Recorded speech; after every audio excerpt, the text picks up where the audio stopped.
Hello there. I'm Paul Hanrider of awakeningyou.net. So the question on my mind today is, who were you before life happened? We were born into a world filled with confusion of the lies, the wounds of our parents, the wounds of our lovers, the wounds of our bosses, our reality. And those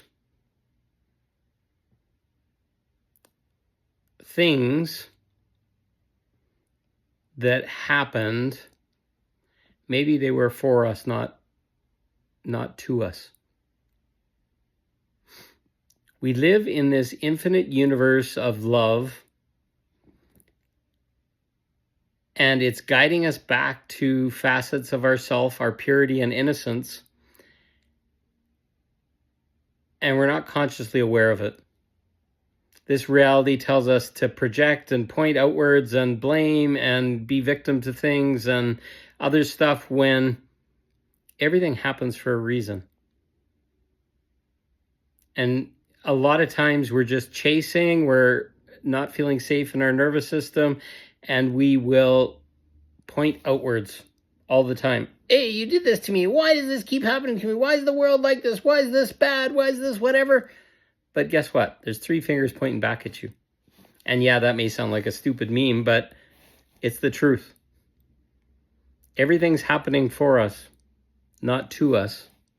And the minute you make it to us, or to you, you basically start to say, okay, this thing outside of me, which I cannot control, is doing something to me. Well, first question is, why does it even bother you? More than likely, they're triggering you due to something that happened with your parents or an ex-lover or someone in your past. And basically that person is a symbol of something that's no longer in your life, but you're still holding on to something about. My dad used to scream at me and say he loved me over eating my vegetables, which as a kid, I did not want to eat my vegetables. I've turned into a carnivore now, exactly where I started as a child. But I can remember for 3 or 4 years of my life sitting at the dinner table, crying my eyes out, my dad screaming at me, threatening to spank me, spanking me sometimes. So whenever authority showed up and was loud or wanted to create violence around me, I basically got angry, like furiously angry, like tear off the top of the table, because I could not stand up for myself as a child. And my dad, in whatever repression that he had as a child, felt that was love. It didn't feel like love. It created one of the worst traumas in my life, and it made me not stand up to authority and other things. Well, he was beat down just like I was. I don't blame him, but there's a lot of suppressed anger there. So what's it doing for me now? It taught me first presence. When I got angry and those energies came up within me, I got present and I started to observe and I got curious. It's like, why do I want to hurt this person? Or why do I want to run for my life? Still, I feel it in my body. It's a nervous system response. It's autonomic. It basically just happens. It's like, oh, you need to be protected because your dad might come up and spank you in the ass right now because you're not eating your vegetables or not doing it the way you like or he likes or whatever thing to please my parent, to feel safe in my own freaking body. How many of you have experienced that? How many had parents that either hit you or whatever and said it was love and this is disciplining you and this is what you need and you can't cry and you can't whine? I can't remember the number of times my dad told me dry up. I was having tears and I was sad and I was uncomfortable and I immediately had to stop and I had to dry up and stop the tears coming out of my eyes and dry them off, and otherwise I'd get punished. He got that from his dad. And probably his dad before him. And we're wondering all about all the suppression of the masculine and all this kind of stuff. The masculine's been doing it to itself. Not to mention mothers that are narcissistic and wounded and in suffering, or or suffering under that same masculine push that went to me as a son, but maybe hurt my mother as well. I don't know. I can remember my mother being very wounded and quite narcissistic. So basically, to get her way, instead of having a conversation or whatever, she'd just cry and whine and basically make us feel worse than she did, until we'd basically give her all our power, and she'd blame herself, and she'd say, I'm just an idiot, I'm just something wrong with me, this blah blah blah blah blah blah blah, until we basically took responsibility for it, and she felt better about herself. Not a safe feminine role model. This happens many mothers. They do this kind of stuff, or they're drug addicted, or they're sex or sex worker, or they're abused, or they've been raped, and maybe you're the product of rape. The experiences we've had all have a purpose. Not you're bad because somebody raped your mother and they got pregnant from it, or whatever. You may feel that way. You may not feel accepted by society, but there's a really beautiful place of, wow, this life came to play despite all this violence and suffering of the two people involved, or whatever.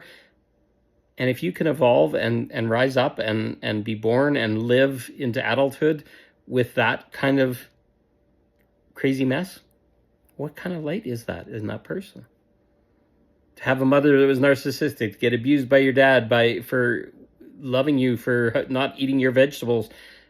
I thought I had the best childhood ever. I didn't get sexually abused. I didn't get hurt. I didn't get whatever. But no, it happened at a different level. To still be loving and to shine like this, and to be able to talk about it and no longer feel the energy of that, and just now only appreciating how it shaped me and how I could have went the other way. I could have been addicted. I could have done that to my kids. I could have done all these things over and over and over again, but I didn't. I rose up through it. In shamanism, it teaches us we're the medicine for 7 generations back and 10 generations forward. Basically, if I heal it in me and I don't pass it to my kids and etc., then my kids and my kids' kids and so on have better experiences. No more of this lineage trauma of dad's great grandpa's wounding going through back into my dad and then into me and then passed on. That was the game that we were stuck in, the loops of the human experience. Have you chose better? Are you a different person? How have these things shaped you? I would not be this person that's looking at you right now in directness, in confidence, and in self-love without all those things. What didn't break me shaped me. I could have got broken. I could have got hit. I could have got spanked so hard or whatever. I fell down and hit my head and died. But it didn't happen that way. No, I got spanked and I cried and I whined and I whimpered and I was this big for a lot of my life until one day I took my power back. I actually even got a chance to face my dad when he started yelling at me the other day when he was angry. I was coaching him on some stuff and he didn't want to hear it, and the invitation was yes until he got mad and he says, oh, you're just doing this to me or whatever. He turned into his childlike state as he's starting to go into dementia. And I said, you do not get to talk to me like that. And I was healed. I would no longer allow that to happen. I did not have that confidence as a child, but I do now.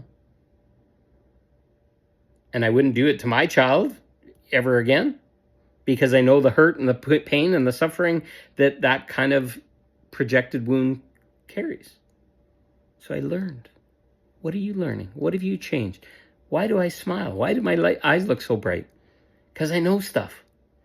Not that I'm special. I just know stuff. I know inside of me that all these things created a powerful and beautiful me, and I'm stepping more and more and embodying that power inside of me. And by speaking openly of it, I give people that same power, or give them the opportunity by my example to step into their own power, to know that there's truth in it, that it's not suffering, you're not getting beaten down, you're not being destroyed by the cabal and the darkness and the Illuminati and all this kind of shit. No, we partnered with all levels of this. You were that at one point in some lifetime as well. We all choose to explore our dark and our light. You want to know the most beautiful place? That little central place between the dark and the light.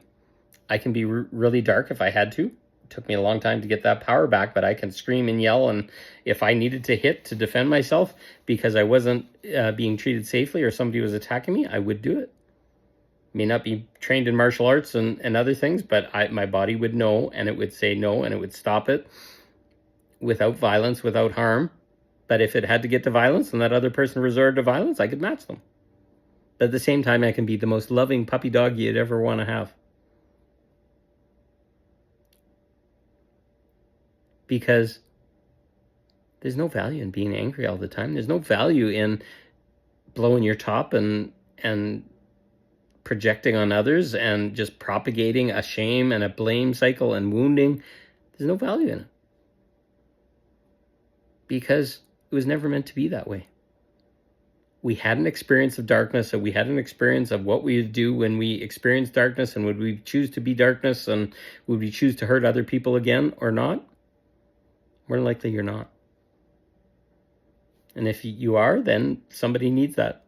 Sometimes there's lessons that needs to be keep passing on, and people are still going through their karma and all this kind of stuff. But ultimately, I'm not bad because I suffered pain and struggle, and pain is a motivator for a human being, trust me. And some of the darkest shit that you'll ever experience will cause you more pain and make you want to die and cause harm to you until you choose to not. Wanting to be suicidal, wanting to be eject or not be possibly responsible anymore or whatever is a choice. And there's lots of people that are making it. But if you're still here and you're watching this video and you're realizing it, put your hand on your heart. Say thank you. Thank you. Thank you, Paul. Thank you, you. You did good. You got here. You survived. You made it through. A lot of people didn't. This is the ascension process. You're going to carry forward this gift in your human body for the rest of your lifetime. And you're going to show joy and gifts and maybe talk about it all over the world. I feel that's what I'll do.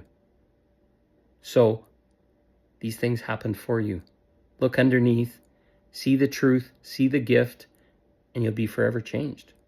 Be like, yeah, those things, they weren't great, but I survived. And I'm here. I'm here for you. And I did it. Did you do it? Shine it. Speak your story in the comments underneath. Show the world who you are, what you changed, how you've been changed by it, and be the example for somebody else to get through the shit that they're suffering through right now. Be it. Do it. Try it. You'll be surprised. I love you. You got this. You're doing awesome. Thank you for listening. Have a good day. Ciao.